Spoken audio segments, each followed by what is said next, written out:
Episode 107. Are these comics going to make good film and television shows? We got Pine and Merrimack, and we got the debut of Dick Tracy. Let's check them out right now.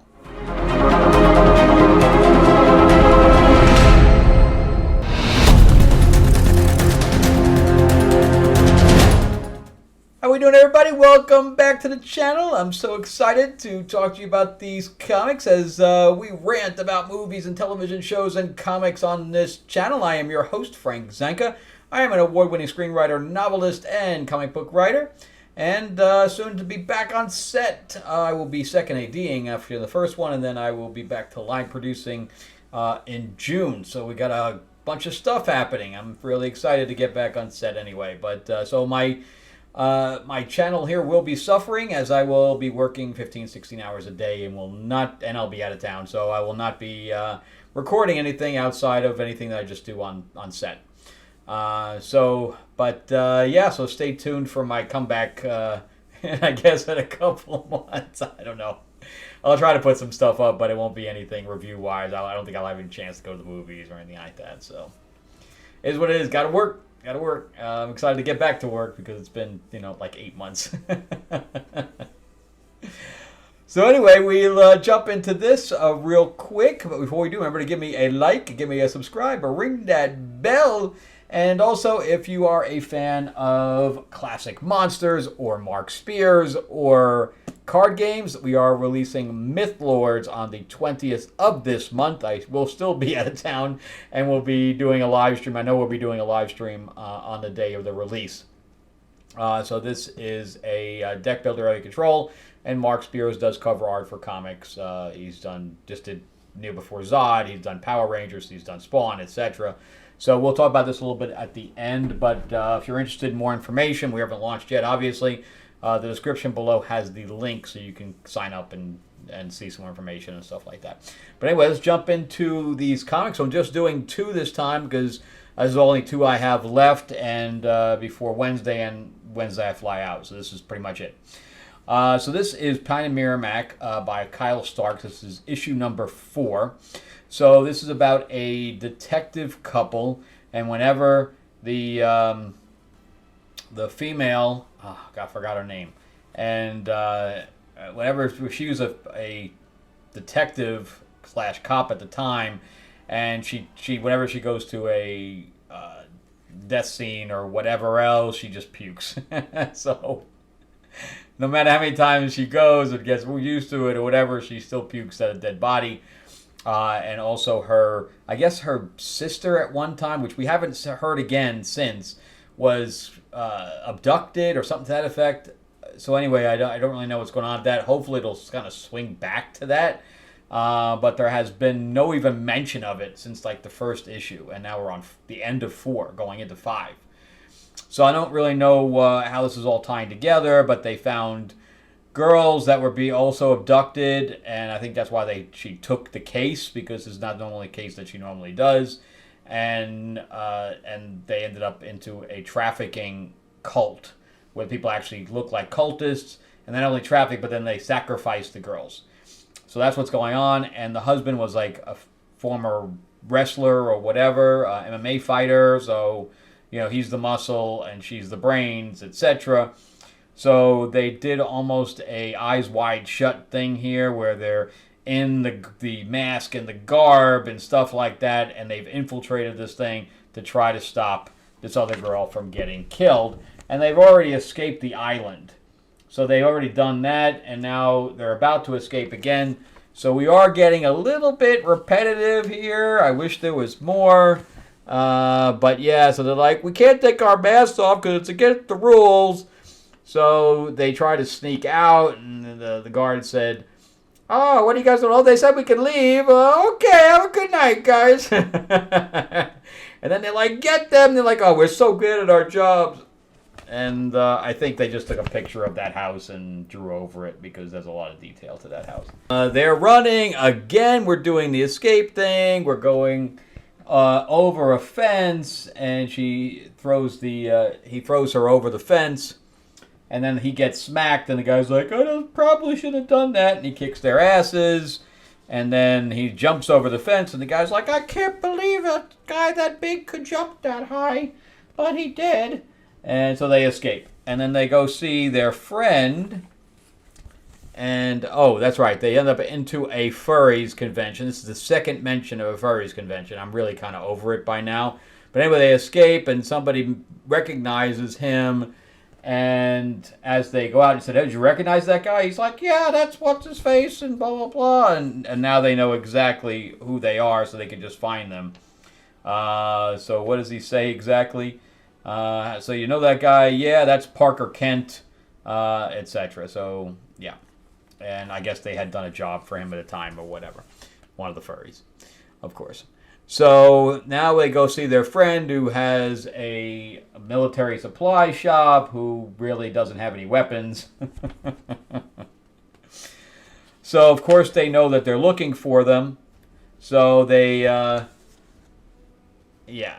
So he's like, let's just kill them all. I'll get a big gun. And that's what he's imagining, etc. And the guy's like, I'm a pacifist. He's like, I know you have a hidden wall back there with weapons. He's like, no, not really, no. So anyway, since they know they're looking for them, they don't go back home, which is actually pretty smart. So they go to a homeless shelter, and there they find one of the women that they found caught cheating, which I don't understand that because she's kind of big and nasty and stuff like that. But she was like from the first issue, and she's like, you can't take my bed. And it's like, there's no assigned beds, and my kid needs a bed. And he's like, a free bed over there, so she's just causing trouble. And then we just get this quick flash to another scene where they're going to a tree where they first met or something. I don't know. It's a very weird flash. And so now she's in disguise, and she's infiltrating in there, and she's like, oh my god, I was just checking the vents, really. But then she realized that the old man is in the mask is really like comatose. So she's like, I'm his new assistant when she gets caught. He's like, okay, well, just bring him over here. And they wheel him into... Now they infiltrated again. So now we're like just reusing scenes at this point. And she told him to go get the cops and bring the cops there, which he does. He's like, I brought the cops, so you guys better stop. And literally he gets shot in the back of the head. So the cops are in on it. And good thing that they called it Pine and Merrimack based on the street corner. And it's not their names because they'd have to erase one name. So, yeah, it's besides the ending, it was just very repetitive. I mean, we've seen it all before already in 4 issues. So it's like, come on, give us something a little bit different here, guys. Come on. Jeez. So I don't know. At this point, I thought that I liked the 2 characters together. I think that would make a good buddy cop film, especially with a husband-wife. You know, one's the muscle, one's the brains. I kind of like all that. But this particular story is no, and I don't know if it's going to continue or not. So Dick Tracy, #1. So I was a big fan of Dick Tracy back in the thing. We had, you know, the 2-way wrist radio is what they called it. Of course, now they call it a cell phone. And now they have the watches pretty much like that, where it connects to your phone and you can talk to it. It's pretty wild. So literally the Dick Tracy 2-wrist radio exists. I always say that eventually science fiction will just become science. The fiction part eventually goes away. Like a communicator, I mean, yeah, you can't talk to a ship in space, but the first cell phones, you know, the flip phones, were basically designed after communicators from Star Trek. So I think science fiction, people try to create what they see in science fiction and make it real. Like eventually I'm sure we'll have a lightsaber. Like, or I'm sure people are actively trying to design a lightsaber. So, in fact, the R2-D2 units, the R2 units nowadays that people build are more advanced because they had, you know, Kenny Baker in that. So, yeah, I mean, it's not autonomous, but it might eventually be. All right, so we start out with a government agency, government guy meeting with somebody from the paper. All right, and we see La Flat Top walk in front. and Flat Top is. So this is basically cops versus mafia. That's what Dick Tracy always was. All right, so they're meeting, blah blah blah, and then we just get a complete shootout. The guy doesn't care if he kills everybody in the diner, as long as he kills the government guy, Trueheart, and the reporter, which they do. And then we have I guess the reporter tries to hide, and that doesn't work. He basically shoots him with a Tommy gun to the head. And I don't know what's up there. Just too late. It's just too late. There's no reference to that again. Even when they, unless that's the name of the arc, but of the story arc. But there's no reference. Even when Dick Tracy's in there, there's no reference to it. No reference to it whatsoever. So I just assume that was just like the story arc. So the cops come in. Dick Tracy makes his appearance. Dun dun dun! I am here without Madonna, because Madonna was in the movie. But anyway, so he's like, look, I don't know how he figures this out, but he does, and he says, yeah, well, it looks like everybody else has just ran the bullets, but these two are riddled with them. So these two were obviously the people that they were after. And then Tess Trueheart comes in, and she's like, I'm going to find out what happened to my daddy. Okay. And she immediately insults Dick Tracy, of course. And then Dick goes to see his boss, the captain there. He's making breakfast. And he's like, I will get them because they are evil. And that's pretty much how Dick Tracy was, is that he was very true north, you know. Everything was black and white to him. It's either good or evil, period. And so he has like a Superman type of sense to him.